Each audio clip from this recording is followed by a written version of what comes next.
How's it going, Peter? It's good to have you back on the podcast.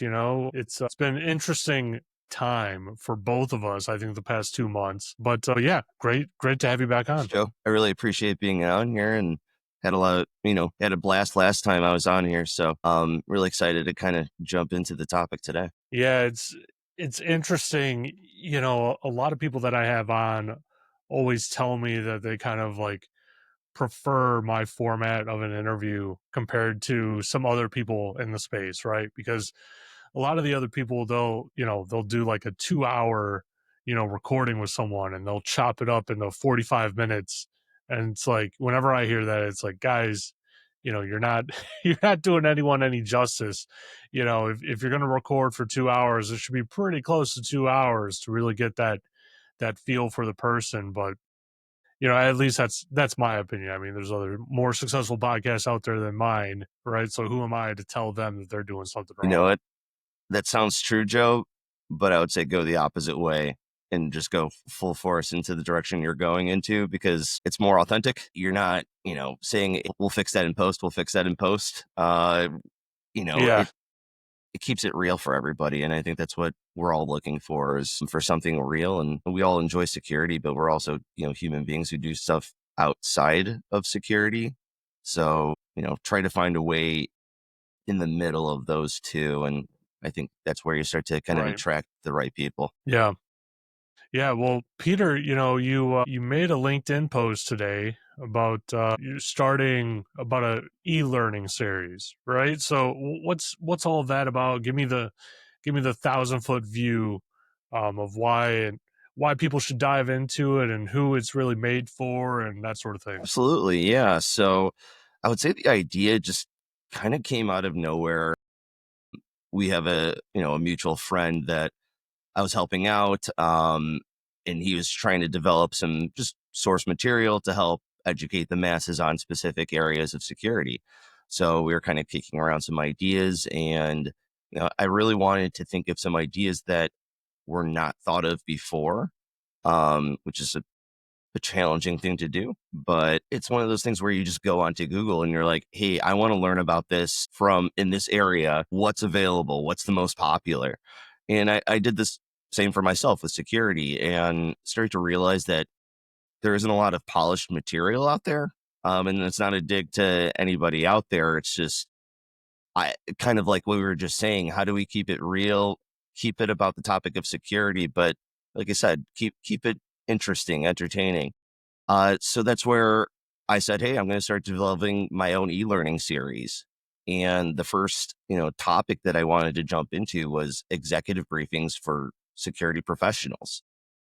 And, it's a near and dear topic to my heart because it's one of those that I actually had to go through and, suffer through the pitfalls and, you know, get that harsh feedback from your CISO to say your message didn't get across. You used too many pictures that didn't matter with your presentation. You lost the message. So I was kind of just swimming out in the middle of the ocean, just trying to figure out, what direction I should go in. And I don't want anyone else to go through that. That was a really tough time. I got my bun toasted a couple times, to say it the nice way. But yeah, to focus on the, security presentations, for leadership, people who want to become CISOs, directors, and, don't want to just have the role. They want to actually do things while they're, being that director, being that change in their organization. So I developed a 7 module series for executive briefings, which goes through kind of different topics on how to improve your game. So like starting from framing, cybersecurity to business terms, storytelling skills, what metrics to use, all these different things to help you start crafting your story and doing it in a, very sharp, concise way where executives are just lapping it up. They're eating it up. They just, hey, you're making my job easier. I thought I would have to work harder. All I have to do is sign yes. Thank you. Moving on. And it's how they go. They're very, our executives are very red type, as in, be fast, be good, be gone. And that's what I really want to teach, in this series. Yeah, that is something that a lot of people struggle with, even managers and directors and whatnot, right? Like they even struggle with it quite a bit, and especially that gap, right? Going from a technical role into a more leadership role. That bridge there of trying to explain too thoroughly of what's going on, right? Not being concise enough is always an issue. And it actually took um, a CISO of mine that kind of took the time and sat down and was like, look, this is exactly what I'm looking for, and this is why I'm looking for it. Because I want to take this, copy and paste it into this big old slide deck that I have, and I want to talk about you for 2 minutes. But that's it. That's all I want to do. And it has to be high level stuff. Everyone in the room has to be able to understand it, right? Like this is the board, the CEO, the CTO. None of them are technical. None of them have a technical background. And that really started to kind of shift my perspective, right? Because when I wanted to go to my CISO for something or provide him a status update on this big project that I'm working on, right? I always present it now in a way to where if he needed to or wanted to present it to someone in upper management above him, right? I want him to just copy and paste it, make it as easy as possible. Like, he may get a little bit more technical with me on the side, to learn the nuances of it, but, it should never be, that like in depth, in the weeds view, I guess, when you're talking to the executives, because they just need to know what they need to make a decision about. Yeah, and they'll let you know when you're going the wrong way too. You could lose the room very quickly with one slide. You could not even get into your introductory paragraph of what you're about to say. You could just throw up a slide and then no one's listening to you. Everyone's looking at your, 20 million metrics within a little square view, trying to understand like what is this kid talking about. Yeah. So, I don't want others to go through that, like I was saying before, because you could really kind of really kind of hurt your reputation at the organization you work for with one bad meeting. And it's, really tough to kind of put it like that and just be so, you know, dead cut about it. But it's true, especially when you're a security professional in your enterprise and you're not earning trust within the first couple minutes. They're not going to listen to you. More things are going to pile up on your end. You're going to get a breach. And then, hey, why weren't you doing your job? And it's like, I was trying to do my job. I had all these meetings. And it's like, I didn't hear that. That wasn't the message that you delivered to me. And it's just like, I got to get better at this. Yeah. Yeah, it's challenging if you've never done it before, and I think one of the benefits that maybe this podcast inadvertently gave me was getting used to speaking with executives, right? I mean, like I talk with everyone. I talk with you know successful CEOs and founders, CISOs that everyone would know, so it forces you to kind of get used to it and not be like awestruck, right? Because a lot of the times when you're the lower level and you're talking to the CTO or the CEO or whatever it might be, you're nervous more of because of the status of the person, in the room, right? And that kind of it was interesting, right? I can't even remember who it was with. It was the CEO of some large organization that was coming on the podcast, and I was real nervous going into the talk and whatever else, right? And my friend, just asked me a real simple question, right? That kind of like broke it down real easy for me. He's like, "Well, you know, what color is their blood when they bleed?" I was like, "Red." He's like, "Okay, do they speak English?" I'm like, "Yeah." He's like, "Okay, are they human?" Like, "Yeah." He goes, "Then what's the problem? They're another person." Like, just broke it down like that, right? That's And genius. it was It's fascinating. genius. Yeah, because I kind of I carry that now, right? Like I've done a lot of podcasts with spies from the CIA from Israel. I'm gonna bring on a former Russian spy at some point. I got more Wow. coming on, That's so right? cool. Yeah, it's a really cool thing. It's really easy to get intimidated though, right? Because these people, they're one in a billion, right? I mean, they're not like falling off trees, right? Like you don't run into these kind of people every time, right? Or all day. And it's just interesting to have those conversations, and I could like psych myself out before even going into it, and but I want to circle back, right? Because I do recall this is fairly recently, within the past 2 years, right? My CTO wanted to like have a call basically with all of the tech leads and the architects on the call and have them like present, what we're all working on and the progress that we're making and stuff like that, right? And it was fascinating because my architect, kicked off the security portion, right? And he was the longest part of the entire security portion. He was basically just kicking it off, giving a program overview, right? And it gets to me, and I mean, maybe it was a dig at him, maybe, but I started it off with saying like, I promise this will be 2 minutes. Don't worry, like just like setting the expectation right there, and then and it was only like 2 minutes, whatever it was, but very concise, very to the point, very much he could take this slide, put it into his slide deck, present it to the CEO, and be like, see, this guy who's running all of security, he's doing all of these things. This is the value it's providing to the organization. And at the end, the CTO called out me specifically for providing good information, didn't even call out anyone else in security, right? And I kind of like hung my hat on that, so to speak, for the day. It was like, all right, I did a good job.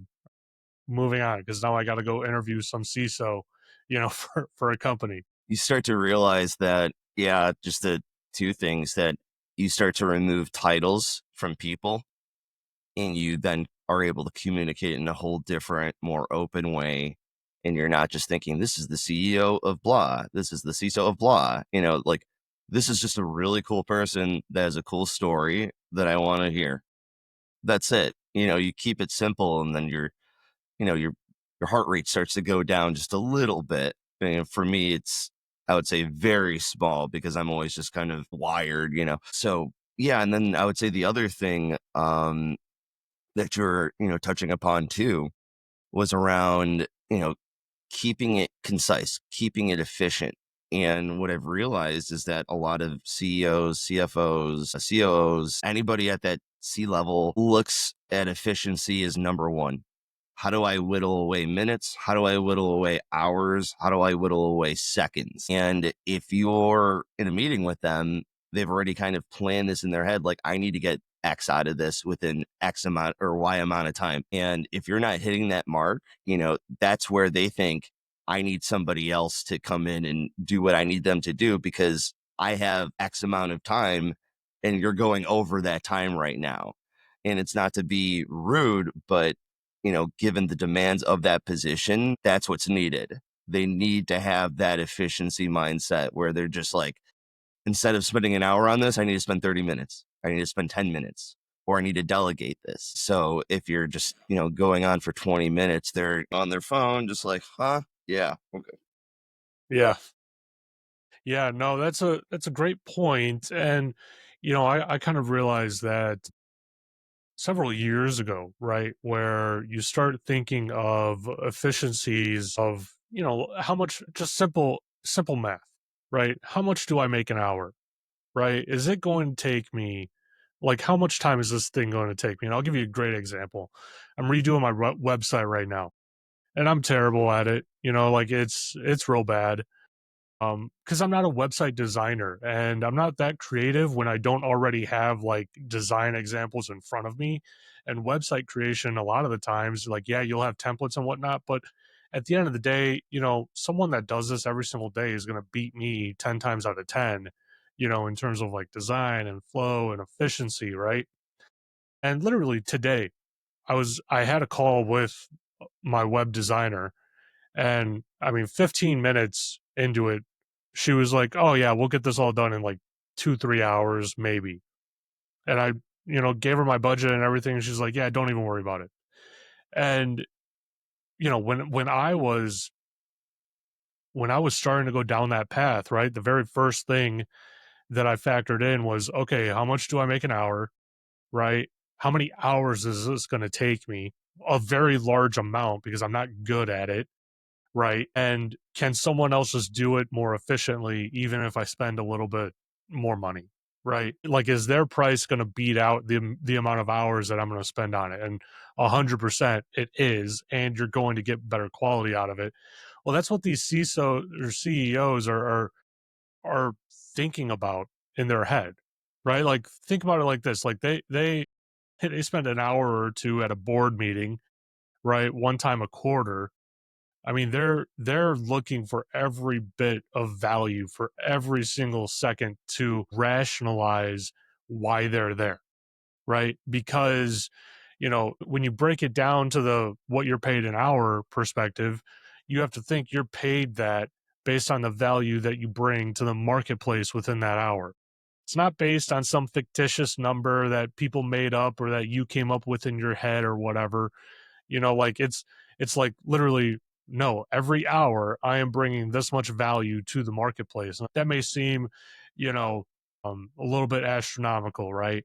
But when you factor in the amount of employees that the people are employing, when you factor in the amount of people from those employees that they're impacting, like their families, right, the kids and the extended families potentially and everything else like that, it's like, okay, that number becomes a little bit more realistic, right?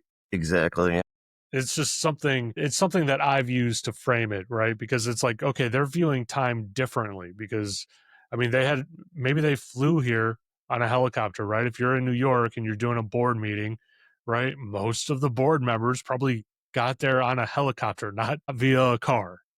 Exactly. Yeah. And it's the fact that they're always kind of looking at it from this lens of, I always use the factory scenario. They are given, this challenge of, hey, here's this factory, it outputs this much, here's all this machinery, these are the amount of people that you have.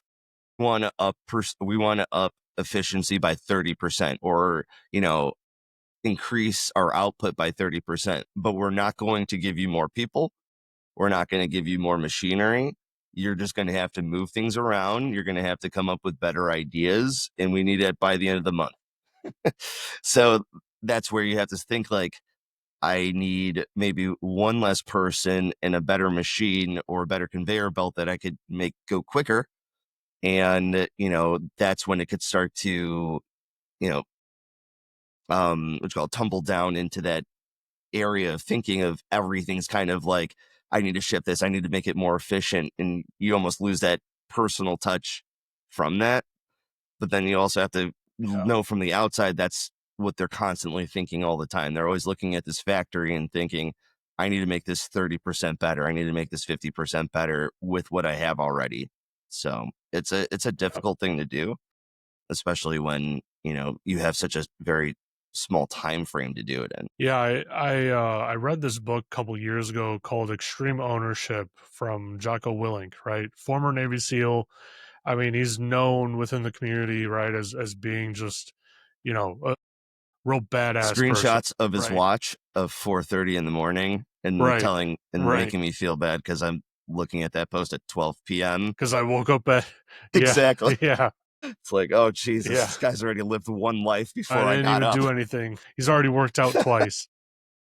But, in his book, he discusses how he would have to go to his upper management and request different things, right? Like he'd have to request, whatever it might be, right? Like a tank or a drone or, whatever it is.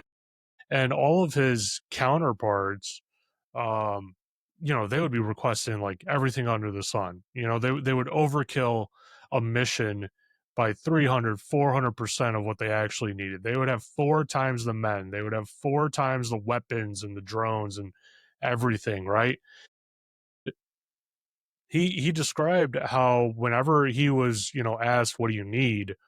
He would always say nothing. Like, we've got it, and that's because he's doing more with less. It's like, okay, well, let's figure out how to make this thing stretch farther, right? And he said the purpose behind that was that when I went to go and ask these people for something, they needed to know without a shadow of a doubt, I exhausted every other resource that I had, and now I truly need it Like it's not a maybe he doesn't need it. It's 100% he needs it. Let's go get it for him, and make it happen. And he said when he made that mentality switch, like he never got denied anything, because it showed the urgency behind his own request without him having to, continuously badger people, right? And so in security, I think we get into this mode where it's always we need another tool, right? I need this brand new fancy EDR. I can't tell you how many times, right? People have asked me, what's the bare minimum that you need in the environment to make it secure, right? And it's like, give me a firewall, give me a SIM, give me an EDR, right? I'll figure everything else out, right? Because this is what you got to think of. Every other tool almost, or every other category, just makes things easier. That's all it does. It makes it easier, makes it more streamlined and optimized. That's what you're paying for. You're paying for that efficiency. But if we're talking like a true budget constrained environment, it's like, okay, let me just get the bare minimum. Let me sleep a couple more hours at night, It's like, right? what are you That solving sort for of the thing. business? You always have to frame it for the business. It's not about, I want to be able to, you know, for all these crazy advanced attacks. And it's like, what industry are you in? Do you have public facing servers? Are you even like on a risk register for that? And then you start to be like, okay, you know, go back to the factory mindset. Like I said, what do I have in my factory right now, and what could I do to make it 30% better or 40% better? Yeah. Yeah, and security is typically viewed by the board as like a black hole. Oh yeah, we don't make any. It's like, hey, we're We are throwing not all cash this. revenue generating whatsoever. We suck money up. Yeah, yeah, and it's interesting the dynamics of it, and when you have someone, I feel like it's easy to get away or ahead of your skis with the security stacks. I mean, you can get so far in the weeds with this stuff, and I mean, Yes, you look at it, right? Wiz started 5 years ago, right? And they did CSPM, and they had like some nuanced container capabilities, right? And now they do everything under the sun, and they just got bought out by Google, right? And if you look at Wiz's offerings, actually, it it's like almost 100% of cloud yeah, security, and yet there's still 15 other pillars of cloud security that people are trying to sell you on, right? Like, it's like, guys, I could just consolidate all of your stuff with this one solution for a nominal cost. exactly. Yeah, and there's some products that yeah, obviously are not going to name, but they have these scoring systems, and it's hilarious because it's like So you go through the arbitrary. scoring systems, and you're like, wait a minute, I have to purchase something to satisfy that, and that's factored into my scoring system. Yeah. That sounds a little like greasy, if you ask me. Yeah, let's not talk about, yeah, whatever. Let's not forget to mention that the companies on the Gartner's Magic Quadrant pay Gartner to get on the Magic Quadrant, right? And then Gartner sells a subscription to companies for them to view the different domains and the top key players that pay to be put on this Magic Quadrant, right? So it's like, Yeah, guys, it's a it's a pay to play, pay to win game that you're trying to have right now. And like everyone's up on it, like I can't remember, man. I think I mean, I had to present to, the upper management, right? When I was trying to get a project, cleared and everything. I had to, like, add in Gartner's Magic Quadrant and be like, see, it's on the Magic Quadrant. But that was all that I did. I didn't care about a position or anything like that. I didn't put any value behind it, because if they were to ask me, I'm going to be like, guys, it's pay to play. There's no real value behind this thing. The value is in the actual tool, you know? exactly. Yeah, it's supposed to be a guide to let you know about what's out there, and who they think may be performing the best. And like you said, it's pay to play. So if you Right. want to get your little dot, in that quadrant, you gotta fess up the big bucks. So it's just like I said, everything needs to be taken with a grain of salt and contextualized for your enterprise, anyways. So when I look at the Magic Quadrant, like I would use it in the same way that you did, where it's just like, hey, I know I'm getting brand reputation, or they know what this means. And if Gartner agrees with me, then that helps my case even more. So it's like, I'm playing this silly little game of, I'm going to manipulate you a little bit, but Right. you got to do what you got to do to, build a winning case because you said it's not like talking to your team. You're talking to, it's a whole different language that you need to convert to. Right. Right. How did you make that switch? You kind of, I guess you kind of touched on it a little bit, right? And I'm probably going, beyond whatever outline you you prepared, right? Because I mean, a little known fact, right? Like I don't prepare an outline, I don't prepare questions or anything else for my guests. I mean, like if you're really privileged and you were a spy or something, I'll prepare like two questions that are just like burning into my brain, right? But you operate a little bit differently, and so I know you have an outline, and so I'm derailing you from it. But what was that thing that kind of shifted your mindset into, okay, this is how I do it? And then probably a quarter later, you figured out, okay, it was successful, or I got to tweak this, or whatever it might be. It's embracing leadership because and I'm going to sound very gimmicky right now, but at the end of the day, you are representing your team and you're representing the company. You're representing a lot of different things. And if you're not getting your initiatives across, you're letting down not only the enterprise, but you're letting down your analysts, your engineers. You're making their lives harder. So there's a lot of people counting on you. And when you don't follow through, it's noticed. And I've had moments where I did not follow through and made my life harder for everyone around me. And that was just because I didn't know how to convey my message in a, efficient way to my target audience. I was getting too technical. I was taking too much time, presentations up to 40 minutes. It's like, no, you can't do that. So once I was able to start really kind of like one, I would say just listening to the leaders around me, really kind of taking note of what they were doing, how they were finding success, and kind of like copying it in a way. So I had a couple CISOs that, really helped me craft my message, or, we always kept on saying how to craft your story. What's the story that you're going to tell today to your executive? And that's where I really started to understand, you know, this is how I'm going to start bridging the gap. This is where I'm going to start, stop talking about PowerShell logging and start talking about the return on investment for the product. Start talking about what are our, competitors doing in the security market as well too, because sometimes you know, you're getting customers based on the fact that you are a super secure company, and they may go with a different company because you had a qualification on your SOC 2. So that's where, like I said, I really kind of put a stake in the ground and said, hey, I'm going to get better at this. I'm going to dedicate myself to becoming this leader to where I could translate the technical of everything we're doing into a business context to where I could bring it to my executives and just make their life easy, bring them options and literally like, what button should I press? Push the second button. It's like, cool. And that's all it Yeah. is. Like I said, it takes a lot of practice and confidence in yourself. But I'd say the first step is to embrace leadership, embrace the position you're in, and really give it your all when you are, hunting down your initiatives and seeking that budget to make a difference.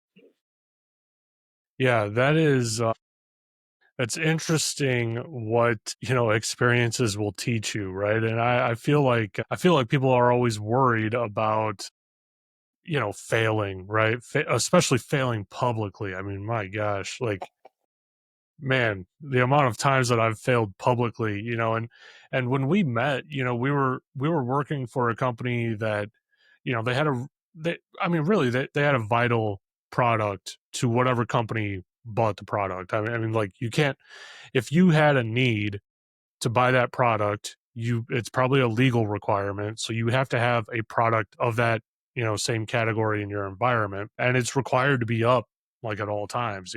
And that culture really cultivated, a mentality of, oh, I made a mistake, I need help, right?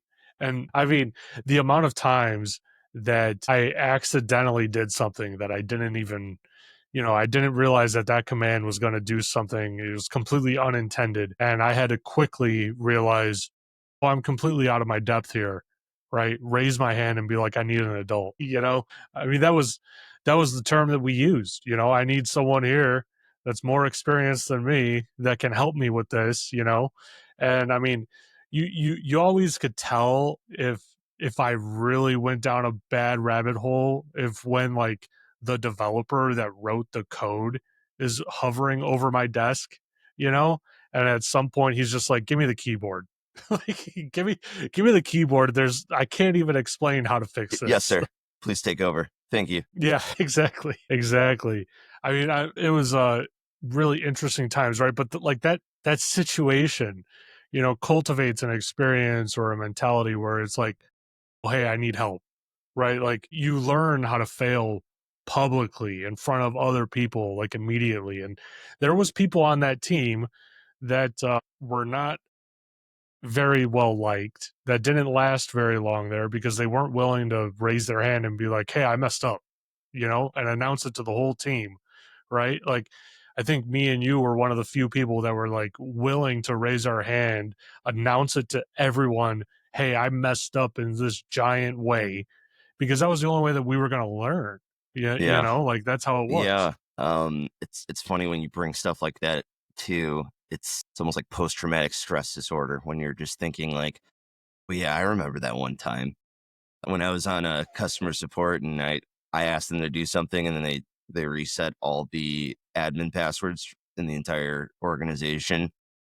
And then it's like the next day they find out and everyone's just, hey, Peter was on support. It was Peter. And it's just like, no, no, no, whoa, no, no, no, no. Like, I don't. Oh my god. Yeah. It's like, all right, here's what happened. Here's what I did. Like I'm not trying to, protect myself. I just want everything to be back to where it was. So it's, Yeah. just try to even remove myself as an individual. It's like, I just want this to happen for the organization. This is what I've tried, help me out. I think it's a valuable lesson is that you need to ask for help. You just have to ask for help when you need it. You could spin your wheels as much as you want by yourself, but then you realize when you ask for help, hey, I could have saved 2 hours. And we're all human. I do it myself, especially with this e-learning series and working on the creative side of the slides. My Lord, I've had to go back a million times and redo stuff and go on YouTube, ask my girlfriend, ask my friend to review it. Is my head straight? Am I loud enough? So it's really important to just get third party feedback when you're doing anything, honestly, because people are going to see things that you don't, and you're just going to have to accept Yeah. that early on. Yeah.